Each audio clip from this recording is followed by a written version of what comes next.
You're watching Forsaken Joe. Don't forget to like and subscribe. Enjoy the story. Let's begin. I walked in through the front door earlier than usual, expecting the usual quiet after a long day at work. Instead, the house was eerily still, no kids running around, no TV blaring from the living room, just silence. It was strange, almost unsettling. I didn't feel my typical exhaustion from the grind, but an odd sense of relief. For once, it felt like there wasn't a million things going on in my head. I'd picked up takeout from the Mexican place Emily loved, thinking I'd surprise her. I could already picture her face lighting up when she saw the bag in my hand. A small gesture, but something she always appreciated. I was halfway through the kitchen when I heard her voice, low but unmistakably clear. "I just wish he'd disappear." I froze, just outside the office door. My heart skipped and my breath caught in my throat. That wasn't a normal conversation. The coldness in her voice, something wasn't right. I leaned in slightly, trying not to make a sound, straining to hear more. There was a man's voice, but I couldn't make out his words. Emily, though, was clearer. "I can't keep doing this. He'll figure it out. It's only a matter of time." The air in the room felt thick, and my stomach twisted. I didn't know who she was talking to, but it sure as hell wasn't me. Her tone, so detached, so final. I had the sickening feeling that I wasn't supposed to hear this. I stood there for a long moment, listening, trying to make sense of it. But the more I thought about it, the less it made sense. I'd just walked in on something, and I wasn't sure what to do with it. I slowly set the takeout bag on the counter, turned on my heel, and walked back out the front door. I wasn't ready to face this yet, not like this. Not with just a few words and a gut feeling. I didn't even know what I was hoping for. But I knew I didn't want to be there, not now, not with that weird growing pit in my stomach. I got into my car, started the engine, and drove away. I drove without a destination in mind. The roads blurred in front of me, the hum of the engine the only sound filling the space. My mind was on a loop, replaying Emily's words over and over. "I just wish he'd disappear." That voice, so cold, so distant. It had stuck in my chest like a splinter. I kept thinking maybe I'd misunderstood, that I'd just caught a snippet of a random conversation. But deep down, I knew that wasn't the case. Something was wrong. Something had been wrong for a while, maybe longer than I even realized. I glanced at the dashboard clock. An hour had passed. The highway I was on felt endless, the small towns fading into the distance. I didn't know where I was going, but I found myself pulling into a rundown motel. The neon sign flickered, casting a sickly yellow glow over the parking lot. I sat there for a while, engine off, staring at the faded building. There was a strange comfort in the anonymity of it, as if it gave me permission to not think too hard. I had no clue why I was here, but I stayed. There was nothing waiting for me back home. Not anymore. The phone buzzed in my pocket, breaking the quiet. Emily. I didn't answer. Another buzz, another. The vibration became rhythmic, like a dull ache in my pocket, each one a reminder of the mess I had just walked away from. Eventually, I pulled the phone out and looked at the screen. There were 3 missed calls, then a string of texts. "Where are you? I'm worried. Please call me. Alex, please. I don't know what's going on, but this isn't like you." The last one was more frantic. "What did I do? Please just talk to me." I sat there for a minute, the text flickering in the dim light. I didn't reply. What was there to say? Her words felt empty now, like I was reading the same thing over and over, but the meaning had changed. This wasn't a call for connection, it was a request for reassurance. I wasn't going to be reassured. Not yet, maybe not ever. I tossed the phone on the passenger seat and rubbed my eyes. The cool air in the car didn't help. I couldn't shake the feeling that I was holding on to something that was already gone. Emily's voice in that office, so casual about something I had no idea about, kept replaying like a bad song stuck in my head. I didn't even know what that was. An affair? A plan to leave? A lie I'd been living with for God knows how long? In the past few months, I'd noticed the distance between us. She was less engaged when I talked, her responses shorter, her smiles smaller. But I thought it was just work stress, or maybe she was just going through a phase. I kept waiting for things to click back into place. I didn't push, figured she'd come around, but I never saw the signs, never even thought to look closer. I stared out the windshield, hands tight on the wheel, mind racing. I wanted to feel something, anger maybe, or pain.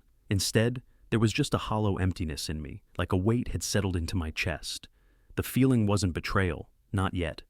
it was something worse. I wasn't sure if it was disappointment or just the sheer realization that I hadn't known the person I thought I'd known. The woman I married was different now. Or maybe she always had been. I picked up the phone again, scrolling through the texts. This time, I felt a flicker of something. Anger, maybe, but it wasn't directed at her. It was at myself. The anger wasn't about her talking to someone else, or whatever else she was doing. It was about the fact that I'd been blind to it all. The distance had been there, and I'd let it happen. I'd given her the space to pull away, to start living whatever life she was living when I wasn't looking. It wasn't until the phone buzzed again, this time with a notification that it was getting late, that I realized how long I'd been sitting there. The texts had stopped. I didn't care to see if there was another one. I still didn't know what to do, but I knew one thing. I didn't miss her. Not in the way I thought I would, not in the way I'd been conditioned to expect. What I missed was the idea of her, the woman I thought I knew, the woman I thought I was building a life with, the one I thought cared. And that wasn't real. That wasn't her. I exhaled slowly, trying to push out the fog that had settled in my head. The night was just starting to stretch out in front of me, and I still didn't have an answer. But somewhere deep down, I knew I wasn't going back home. Not tonight. Not until I figured out what came next. The next day, I didn't have much to do. I walked around the motel parking lot, aimless, trying to clear my head. The place was run down, cracked concrete, peeling paint, the kind of place people pass by without a second glance. It matched how I felt, like I was stuck somewhere I didn't want to be, but had no idea how to leave. I lit a cigarette and leaned against the hood of my car, thinking back to the past few months. I hadn't realized how much Emily had pulled away until now. She'd been spending more time with her friends, going out without me, talking about how she needed space. The usual excuses, the kind you give when you're trying to back out of something without actually saying it. I should have seen it. I should have noticed, but I didn't. I just let it slide, thinking it was nothing. It never occurred to me that she'd be planning something behind my back, something bigger than whatever she was feeding me. I took a drag from the cigarette and pulled out my phone. My fingers hovered over the screen for a moment before I started scrolling through our shared calendar, looking for anything that didn't fit. There were dates marked with things like girls' night and book club, but I couldn't remember the last time Emily had invited me to join her for any of it. I'd always assumed she just needed time with her friends, and I never pushed. But now, it felt different. Too many times she'd chosen them over me. I started digging through old emails, trying to find anything I might have missed. There were dozens of messages about work, home improvements, our vacations, all the normal stuff. But then I found a few threads that didn't sit right. One was an email chain between Emily and someone I didn't recognize. No subject, just a bunch of dates and times. A few mentions of the hotel and rooms booked. The tone was casual. Too casual. They'd been making plans without even thinking to hide it. The last message was from a few weeks ago. Everything's set for Friday. See you there. I scrolled through the rest of the thread, the bile rising in my throat. I didn't need to see more. I already knew who that email was for. It didn't take a genius to figure out she wasn't just grabbing coffee with a friend. I tapped out of the email, trying to breathe, trying to stay calm. I'd seen enough to know I wasn't imagining things. She was seeing someone else. It wasn't just some one-off mistake or a phase. It was planned, calculated. I opened the bank app next, scrolling through recent transactions. I hadn't checked it in a while, but the numbers jumped out at me. There were withdrawals, several large ones, that didn't make sense. A few hotel charges from places I knew I'd never been. Rides to places I didn't recognize. I stared at the screen for a long time, trying to piece it together. It wasn't just an affair. This was something deeper. She'd been siphoning off money from our accounts, probably to cover whatever it was she was doing with him. That hotel bill in the middle of the week, the dinner at the restaurant I'd never heard of, a car rental for a weekend I'd spent at home. It was all there, clear as day. I felt my pulse pick up, the weight of everything settling into my stomach like lead. The anger started creeping in, slow but heavy. It wasn't the sharp, immediate kind. It wasn't a punch to the gut. It was something worse, a slow burn, like I'd been living with a lie for too long, and now I could see the pieces of it everywhere. It wasn't just that she had betrayed me. It was that I had let her. I'd been blind to it, thinking everything was fine because I wanted to believe it. Now that I saw it, I felt disgust. Not just at her, but at myself for missing it, for ignoring the signs, for letting it go on. I sat back in the motel room, staring at the screen. My hands were shaking, but I didn't know what to do with it. There was no more confusion or denial. The truth was ugly, but it was clear. Emily had made her choice, and I'd just been too naive to see it until now. But that was over. I wasn't going to keep pretending anymore. I was sitting there, staring at the bank statement, when my phone buzzed again. Another message. This time, it was from Ben. The text was short. No small talk, just a screenshot of a conversation. Look at this. Thought you should know. I opened the image, my heart picking up speed. The conversation was between Emily and someone marked only as L. The messages were casual, almost too casual, like a private language only they understood. I couldn't make sense of the whole thing, but there was one part that hit me hard. Emily, I don't know how much longer I can keep doing this, L. He's starting to ask questions. L, just keep playing it cool.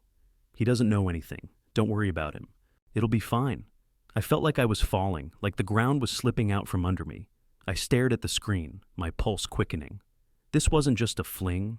L wasn't some random guy. They were making plans.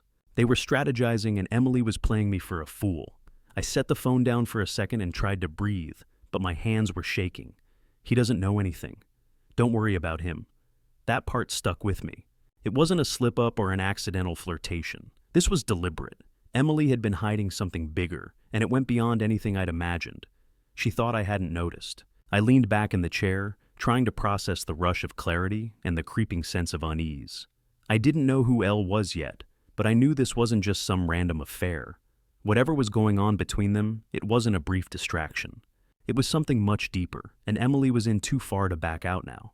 I picked up the phone again, scrolling through everything I could find. More hotel bookings, more dinners, more things she'd never mentioned. I opened our joint account app again, this time looking at the transfers. The withdrawals were getting worse.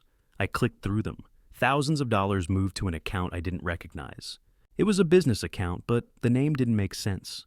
I ran a search. It was a small, obscure company, but the address led to a warehouse on the outskirts of town. The kind of place you don't visit unless you're trying to hide something. My stomach turned. The more I dug, the more I realized that Emily hadn't just been careless. She'd been planning for months. She'd been taking money from our account, funneling it somewhere. I ran through the dates of the transactions. She'd been making transfers around the same time she'd been meeting with Elle. I could feel the blood draining from my face. This wasn't just about a cheating spouse. This was about everything I thought I had built with her.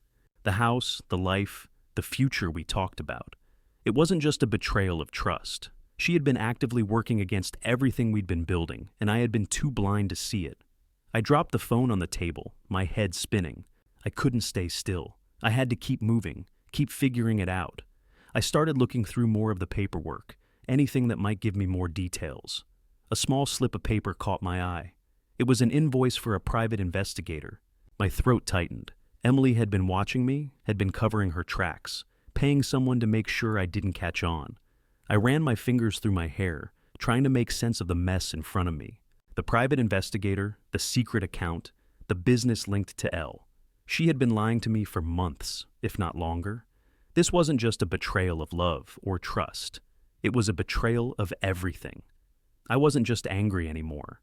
The anger had given way to something darker, disgust. I'd been part of her plan all along, and I hadn't seen it. She had played me, and now I was the last one to know.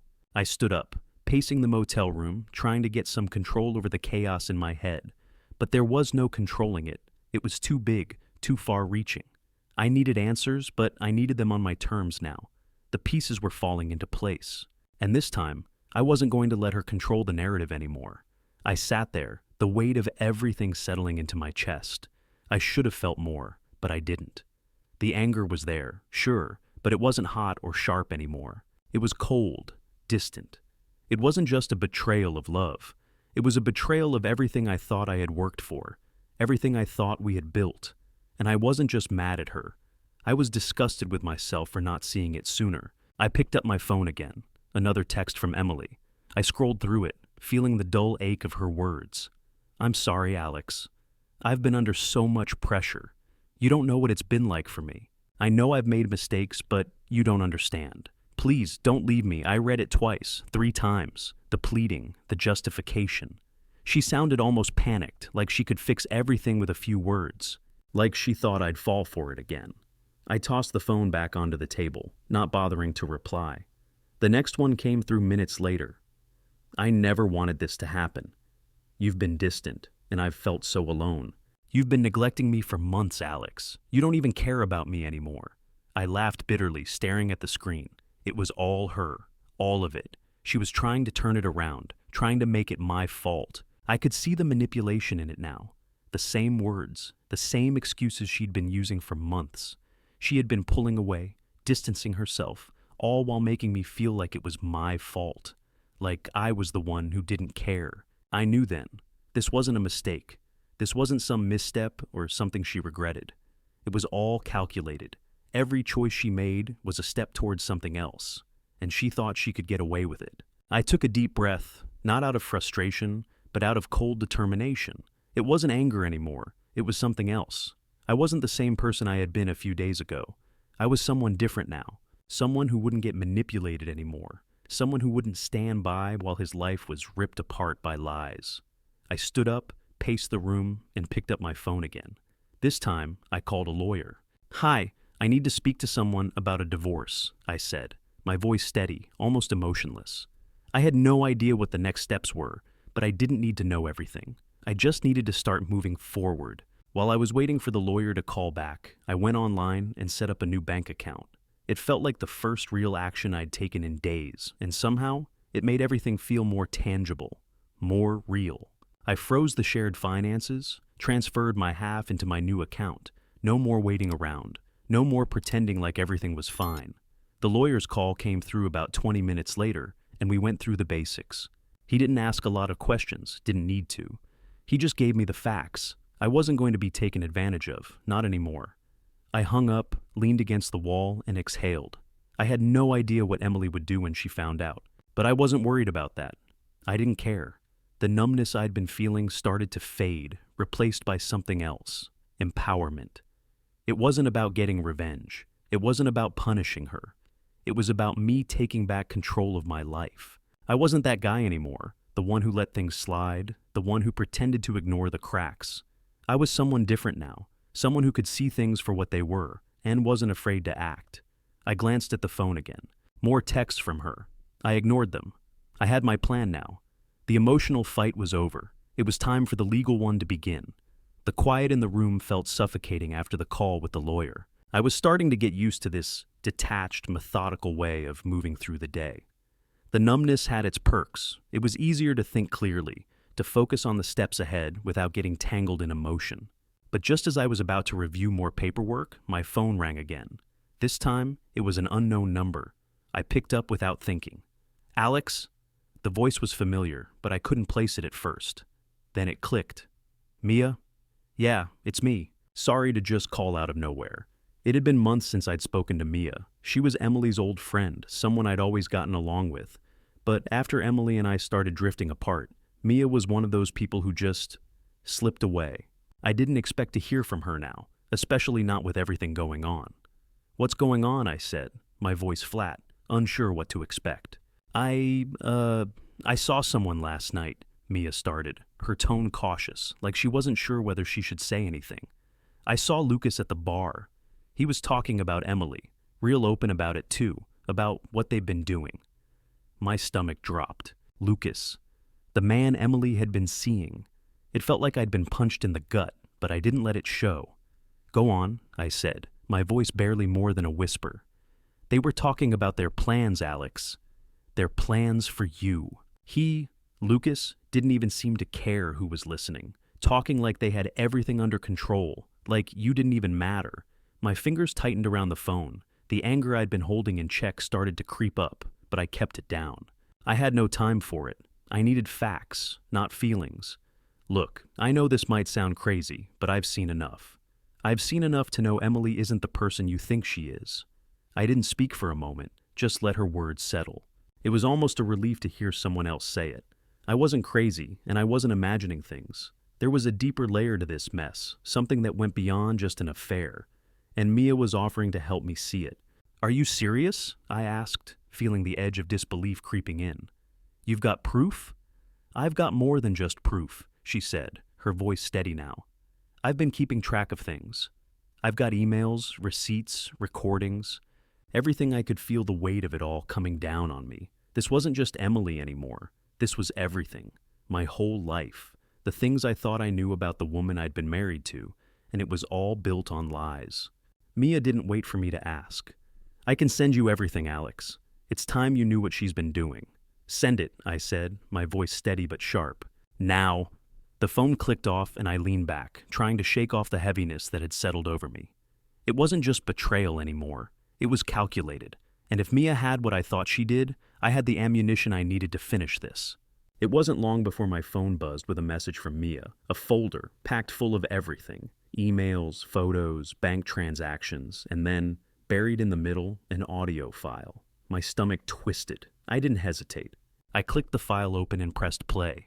It was Emily's voice. It sounded casual, like she was talking to a friend, but the words hit harder than anything I'd heard before. You need to be careful, Elle. He's not as dumb as he looks. I've got him wrapped around my finger, but it's only a matter of time before he starts asking the right questions. Just keep things cool for now. We need to make sure he doesn't catch on before we get everything in place. My chest tightened as I listened. There it was, proof. Emily was playing me. She was manipulating me, making sure I stayed in the dark long enough for her to set everything up. I shut off the recording and let the silence swallow the room. This wasn't just an affair anymore. It was a plan, a well-thought-out scheme, and I was the fool who'd been unknowingly playing my part.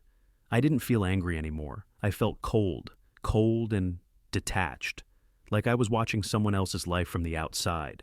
The realization was sharp, but it was also freeing.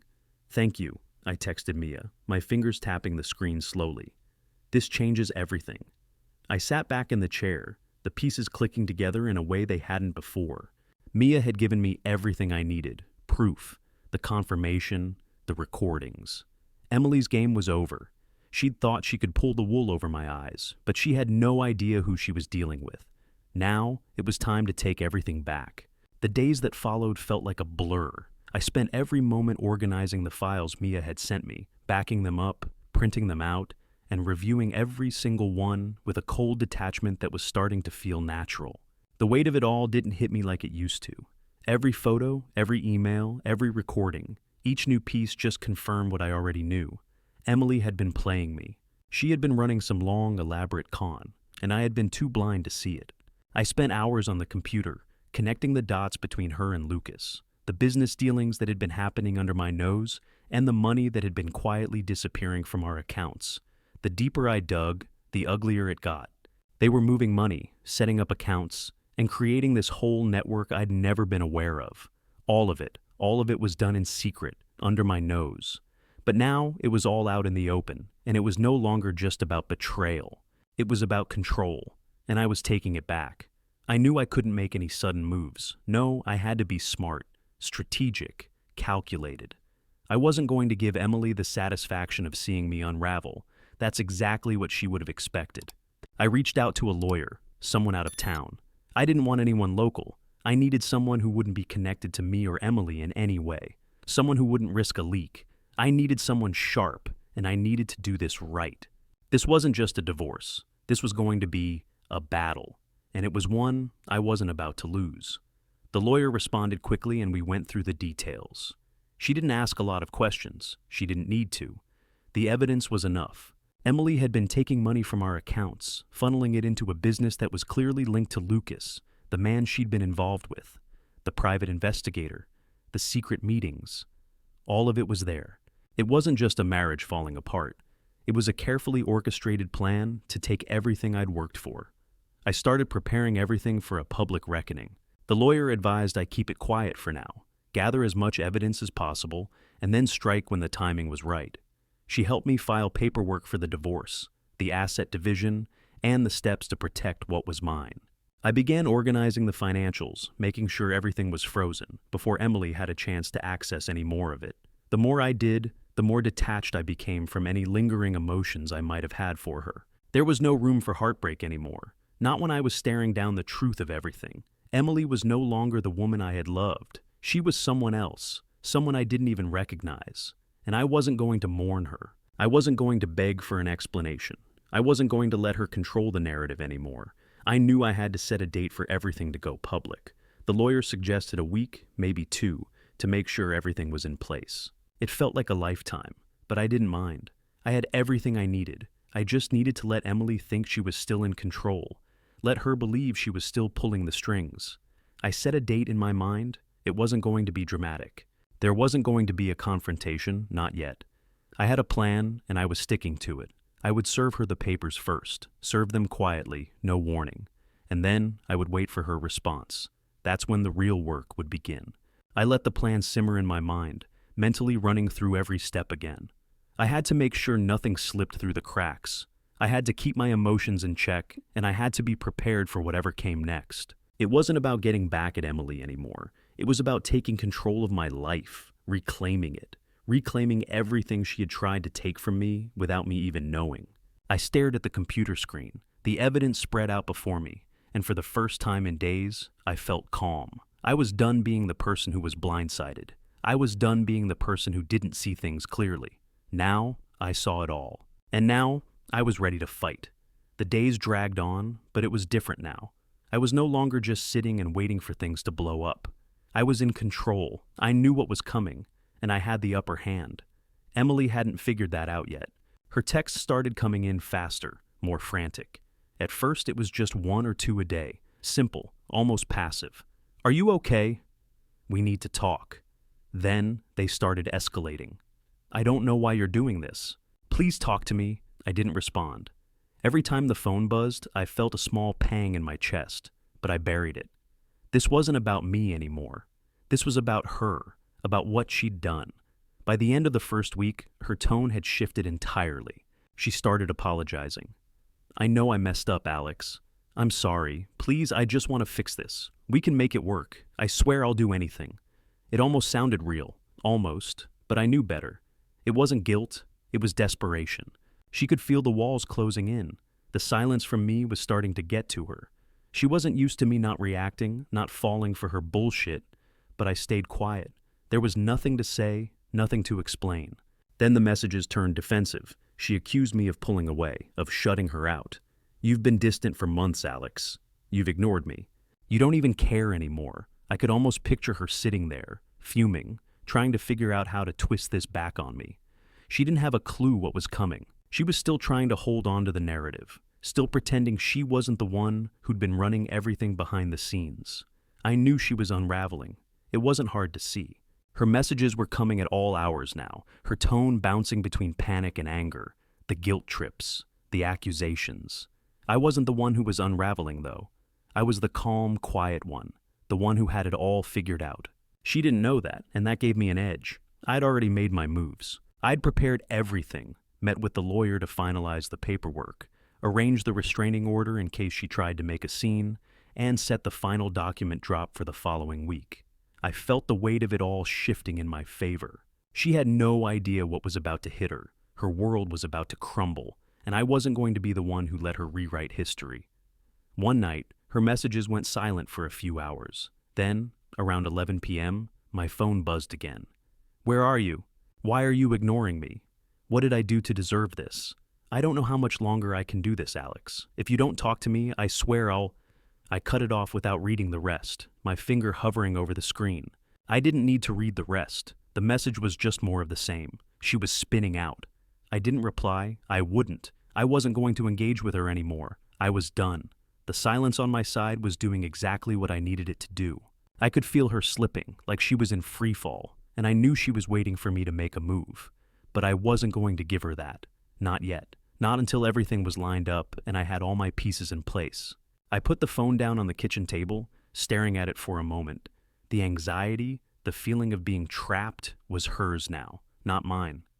The next day I met with the lawyer again, confirming the final steps. The paperwork was ready. Everything was set for the document drop. The restraining order would be in place, just in case she tried to make a scene when it all went public. For the first time since I discovered everything, I didn't feel anything. No anger, no regret, no confusion. I was done with those emotions. This wasn't about her anymore. It wasn't even about me. It was about the truth, and soon, she'd be forced to face it. The house felt different when I walked in. It was quiet, too quiet. I set my bag down by the door. the weight of everything I'd been carrying the past few weeks heavy on my shoulders. I could feel her presence before I even saw her. Emily was standing by the kitchen counter, her eyes locked on me, like she'd seen a ghost. Her face was a mixture of shock and something else I couldn't place, but it was obvious she wasn't expecting me to walk in today. "Alex!" she started, her voice faltering. She didn't know what to say. I cut her off before she could finish. "Why didn't you report me missing?" The words left my mouth before I could stop them, but I meant them. If she'd really cared, if I'd been gone for days like she claimed in her texts, why hadn't she even mentioned it to anyone? She froze for a moment, blinking rapidly, like the question had knocked the wind out of her. "What are you talking about?" "You never even asked where I was," I said, my tone flat, cold. "Instead, you sent texts about missing me, but you didn't even call the police. No one's even questioned my disappearance. That's because you knew exactly where I was, and you knew exactly what was going on." Her face twisted, trying to come up with something to say, but she couldn't. She opened her mouth to speak, but nothing came out. I stepped forward, pulling the manila envelope from my jacket. I slid it across the counter toward her, the weight of it heavy between us. "Here's everything, Emily," I said. "The money you've been hiding. The affair with Lucas. The accounts. The secret business dealings. The lies. All of it." I could feel my pulse steadying, the adrenaline fading. I wasn't angry anymore. I was beyond that. I had control now. I've already secured my assets. I've contacted the authorities. You don't have much time. She opened the envelope slowly, pulling out the printed emails, the bank statements, and the pictures. Her eyes darted across the pages, her hands trembling as she flipped through them. She could feel it unraveling now. "Alex, please," she began, but her voice cracked. "You don't understand." No," I interrupted, keeping my voice even. "You don't understand. You didn't just betray me. You went behind my back, manipulated everything, and you thought I wouldn't find out. You were wrong." She opened her mouth again, but this time, no words came out. Her face was flushed, her breath shallow, but nothing she could say would fix this. Her justifications didn't matter anymore. She was already cornered, and she knew it. "Here's how it's going to go," I said, my voice steady, unaffected. "You have until noon to pack your things and leave. If you're not gone by then, the locks will be changed, and I'll take this to court. You can keep the lies, but I'm done with them." I turned on my heel, not waiting for her response. I didn't need to hear it.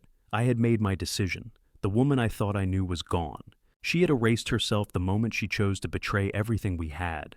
And now, I was reclaiming my life. I walked out of the house, the door closing behind me with a finality that felt like a weight lifting off my chest. The silence that followed was deafening, but this time, I welcomed it. This time, I was taking control.